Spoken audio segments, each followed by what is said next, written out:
Hello everyone, welcome to tasty dish by Sethu Palaniappan. இன்றைக்கி கம்பு வச்சு ஒரு சூப்பரான ரெசிபி தான் பார்க்க போகிறோங்க. இந்த ரெசிபி செய்கிறதுக்கு 1 கப்பு கம்பு எடுத்துருக்கிறேன். இந்த ரெசிபி செய்கிறதுக்கு ஃபஸ்ட்டு கம்பை வறுத்து எடுத்துக்கலாங்க. கடாய் சூடாக இருக்குது. நான் கம்பை சேர்த்துக்கிறேன். 200 கிராம் கம்பு எடுத்துக்கிட்டு இருக்கேன். நான் 1 கப் கம்பு சேர்த்துக்கிட்டு இருக்கேங்க. இதை மிதமான தீயில வறுத்து எடுத்துக்கலாங்க.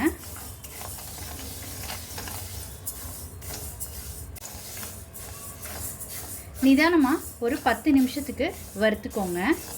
கம்பு பொரிய ஆரம்பிக்குங்க. கலர் சேஞ்ச் ஆகி வரும், அது வரைக்கும் வறுத்துக்கலாம். கம்பு இப்போ பொரிய ஆரம்பிக்குதுங்க. நல்ல ஒரு வாசம் வருது. கம்பு வாரத்தில் ஒரு நாளாவது கண்டிப்பாக கம்பில் செஞ்சது ஏதாவது சாப்பிட்ணுங்க. கம்பு உடம்புக்கு ரொம்ப நல்லது.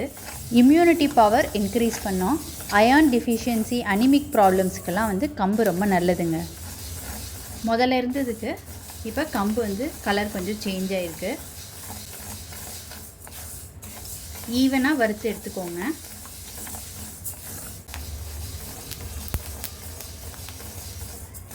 கம்பு நல்லா பாப்பப் ஆக ஆரம்பிச்சிருச்சுங்க. இது வறுபட்டது போதுங்க. இதை ஒரு பிளேட்டில் கொட்டி ஆற வச்சுக்கலாம். எந்த கப்பில் கம்பு எடுத்தோமோ அதே கப்பில் 1/4 கப்பு பாசி பருப்பு சேர்த்துக்கிறேங்க.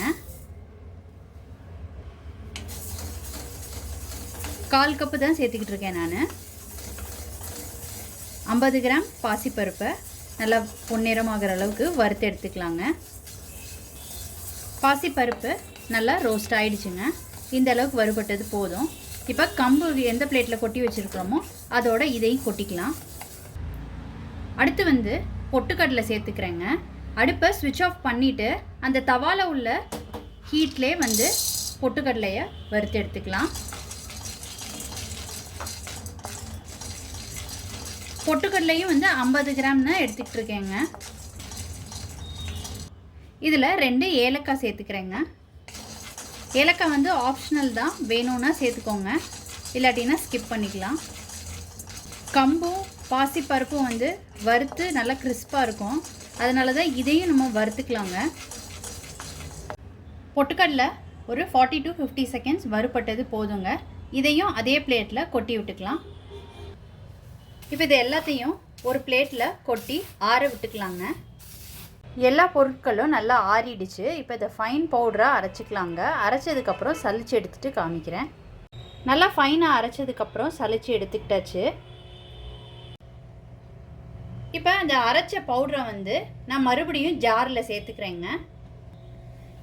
இதில் வெல்லம் 1 கப் சேர்த்துக்கிறேங்க.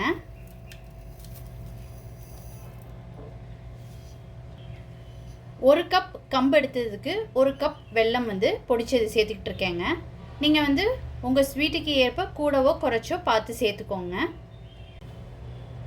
இது ரெண்டும் நல்லா மிக்ஸ் ஆகிறதுக்கு ஒரு தடவை சுற்றி எடுத்துக்கலாங்க மிக்சியில். இப்போ ஒரு தடவை சுற்றி எடுத்துக்கிட்டாச்சுங்க. ரெண்டும் நல்லா மிக்ஸ் ஆகிடுச்சு.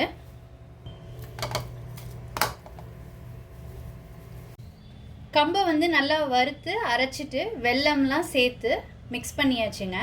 இப்போ இதை டைரெக்டாக ஒரு பவுலில் போட்டு நம்ம சாப்பிடலாம். பட் சின்ன பசங்களுக்கு கொடுத்தீங்கன்னா கீழே போட்டு செதறிடுவாங்க. அதனால் நம்ம கொஞ்சம் நெய் விட்டு உருண்டைகளாக உருட்டிக்கலாங்க. நெய் பிடிக்காதவங்களுக்கு நீங்கள் இந்த மாதிரியே கூட கொடுக்கலாம்.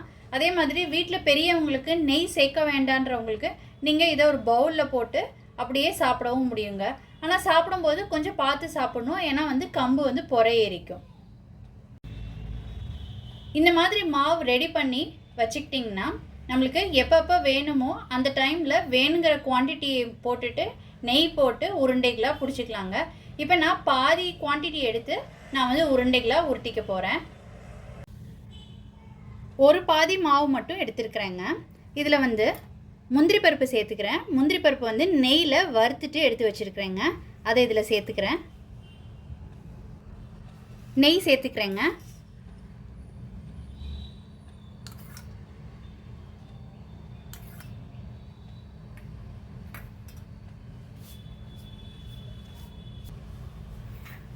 நெய் வந்து பார்த்து சேர்த்துக்கோங்க. இது நல்லா பிடிக்கிற அளவுக்கு வரணும். முந்திரி பருப்பு வந்து ஆப்ஷனல் தான், நீங்கள் வேணும்னா சேர்த்துக்கலாம். அதே மாதிரி கடலை கூட நிலக்கடலை வறுத்துட்டு ஒன்றும் பாதியுமாக உடைச்சி அதை கூட சேர்த்துக்கலாங்க. அவங்கவுங்க விருப்பத்துக்கு ஏற்ற மாதிரி பண்ணிக்கலாம். இந்த மாவுக்கு தேவையான அளவு நெய் விட்டு நல்லா மிக்ஸ் பண்ணியாச்சுங்க. இப்போ உருண்டைகளாக பிடிச்சிக்கலாம். பிடிக்கிறதுக்கு முன்னாடி கையில் நெய் தடவிக்கோங்க. நெய் தடவிக்கிட்டால் ஈஸியாக பிடிக்க வருங்க.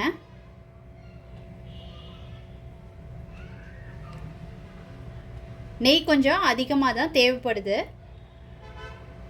பால்லாம் விட்டு செஞ்சால் ஒரு 2-3 நாளைக்கு மேலே வச்சுக்க முடியாதுங்க. இது வந்து ஒரு 10-15 நாள் ஆனால் கூட கெட்டு போகாது, வெளியிலே வச்சு சாப்பிட்லாங்க. சூப்பராக இந்த மாதிரி உருண்டைகளை உருட்டியாச்சு. இப்போ எல்லாத்தையும் இதை மாதிரி உருட்டிக்கலாங்க.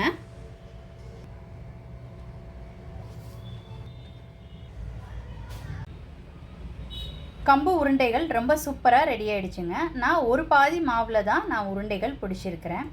மீதி மாவை நீங்கள் எடுத்து வச்சுக்கிட்டு எப்பப்பெல்லாம் வேணுமோ நீங்கள் அப்போ செஞ்சுக்கலாங்க. நீங்கள் இந்த ரெசிபி கண்டிப்பாக ட்ரை பண்ணி பாருங்கள். நீங்கள் ட்ரை பண்ணிவிட்டு உங்களோட கமெண்ட்ஸை சொல்லுங்கள். உங்களுக்கு இந்த ரெசிபி பிடிச்சிருந்துச்சுன்னா லைக் அண்ட் ஷேர் பண்ணுங்கள். உங்கள் ஃபேமிலி அண்ட் ஃப்ரெண்ட்ஸ்க்கு tasty dish by Sethu Palaniappan சேனலை சப்ஸ்கிரைப் பண்ணுங்கள். நோட்டிஃபிகேஷன் பெல்லை கிளிக் பண்ணுங்கள் for more videos. Thanks for வாட்சிங்.